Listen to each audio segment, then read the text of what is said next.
The world is a very active place, one filled to the brim with things to do and to post about. When I'm not editing a video, I'm checking Discord messages or playing a game. I'm constantly doing something. Sometimes I even go out for a run to exercise. All of this, just to take breaks, to use the bathroom, to sleep or eat. But once in a while, and once in a blue moon, I get tired of being in the fast lane. I don't want to be doing something. I just want to sit there and feel or think.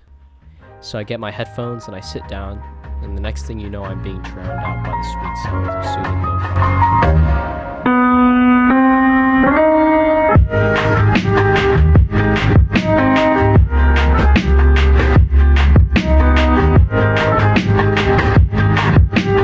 Wait, this intro is great and all, but what is lo-fi? The term lo-fi in itself means low fidelity, literally implying that in terms of sound quality, it's pretty bad. Lo-fi isn't really a music genre, but a style of music that started to rise in recent years. To make a song into lo-fi, you basically have to make the sound quality low, adding things like vinyl scratch or VHS sound effects. It has to be, in a way, sort of distorted, with the overall resonance of the song sounding like an old radio. All of this seems really weird and pointless, almost as if some outdated cassette was just taken out and listened to today. But instead of hearing how outdated it feels, it gives you some sort of emotion, such as nostalgia, love, hate, or sadness. These songs have a special element to them that make them emotional pieces of music, and that isn't because they're crafted with their own original sound, but they sample or take inspiration from popular artists or genres that once sparked this specific emotion. But let's dive deeper into how sampling works, and then we'll explain how they apply it into lo-fi. Sampling has become really popular among the underground internet music genres of today. It's used in lo-fi, vaporwave, and even future funk, a subgenre of vaporwave. Let's look at the song Lemkuja made called What's a Future Funk?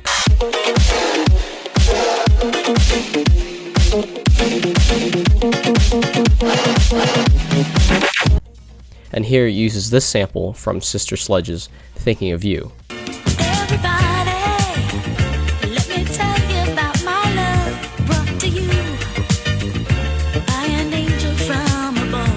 Now listen to this sample used in What's a Future Funk.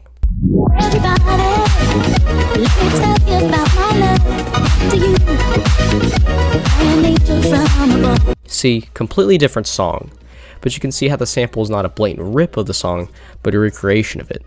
Lo-fi is infamous for doing this, but takes it a step further. It not only takes a sample from popular music, but TV shows and other medium that the creator or listener would find emotional or nostalgic.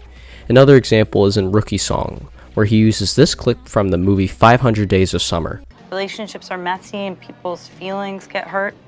Who needs it? We're young, we live in one of the most beautiful cities in the world. Might as well have fun while we can and save the serious stuff for later.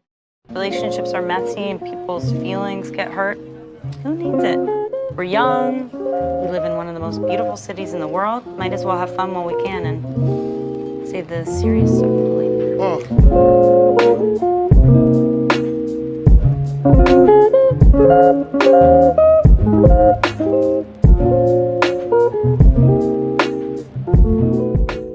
All of these songs use samples all the time, and hearing these clips from movies and other tracks builds an atmosphere for the music, something that you can only recognize under the lo-fi genre.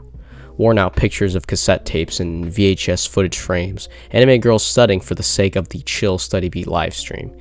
These images bring a sort of feeling to the user with the audio that comes with it.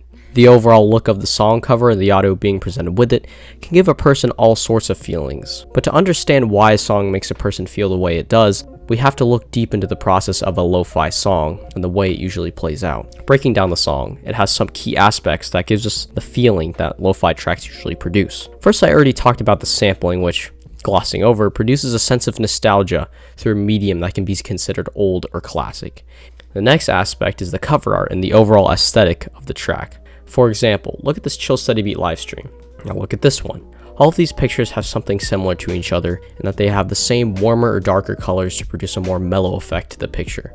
And then the fact that they all consist of a very low energy task, such as studying, playing games, or just chilling on the couch, all lead to a more cozy environment that makes the song more immersive. The visuals complement the song through their style of production. A lo-fi song will usually have one sample or riff played through with the appropriate filters on them to give them an older sound, similar to a radio or VHS video. As we break down songs of the lo-fi genre, the idea of lo-fi can seem very predictable and one note. Each song only evokes one emotion that any genre of music can give you, because it only takes the best parts of songs and loops them in a sample. You can say that there is no complexity in the song nor any effort put into it. These songs aren't music, but stolen pieces filtered to give you a sense of cheap emotion. While a lot of those points can be applied, I still argue against it because of the way you look at lo-fi. The genre has no boundaries in terms of production value. Who says I can add this certain beat to a song or use a certain sample? What if an artist starts to dabble while changing the pitch of the sample or the speed? The sounds of the lo-fi are supposed to spark emotions of love, nostalgia, sadness, or happiness, but who dictates whether or not a lo-fi song can dictate fear, sense of dread, or any other emotion pretty much experimental to the body? There's so many ethereal tracks that send you waves of uncertainty and depression. This part of lo-fi is so experimental that you can't tell where the sample comes from. The somber notes of a certain song can put you on edge. And that's where the real creative side of lo-fi comes in, is in the experimental zone. First 48 out, rap 22 and sleep 2 hours. Put 24s on a new outlet. White on white life is powder. Drop a bitch off foot count. Might count it up and then recount it. Drop cubs like this, yeah. Bust down, dick, go to yeah. Fight nigga like you a real nigga. That just some shit that you don't do. I'ma say rap for my real nigga. That just some shit that I'm gonna do. Fuck up the commas. Fuck up the conversation. Fuck up the commas. Do this shit wrong. It's unbelievable to think, but this song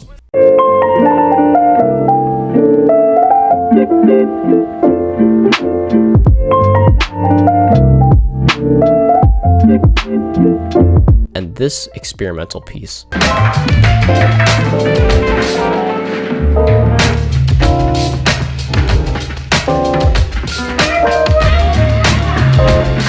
are the same. Two artists that do this experimental style really well are Driver and Songbird. Both of these creators are different in their own ways. Driver's style of lo-fi is very creative and surprising. He changes the pitch of the sample or adds a slower than usual beat to the song.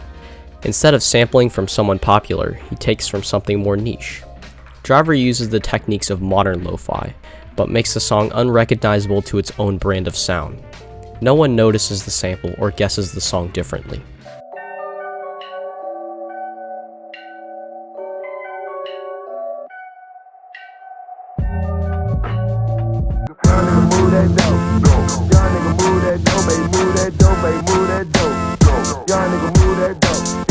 Songbird also does the same practices, but his idea of lo-fi is way more critical of the genre itself, adding extreme amounts of static and distorting the sample to unrecognizable points.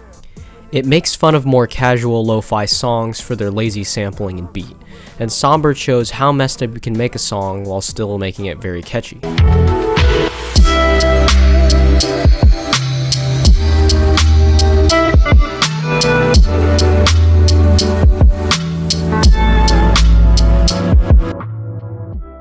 And this is why I love lo-fi. It may not be the best music in terms of quality, but it's a genre that sets the mood and immerses me in samples and sounds presented to me. There's so many artists who just want to share to the world their calming beat, and others who push the boundaries of lo-fi and how it should be composed. Everything from the soothing jazz samples of Limes to the erratic and fast songs of Songbird, there's always something to listen to. And in the moment where the sky is shrouded in black and I'm in my room with nothing else to do, I get my headphones and I sit down, and the next thing you know, I'm being drowned out by the sweet sounds of soothing lo-fi.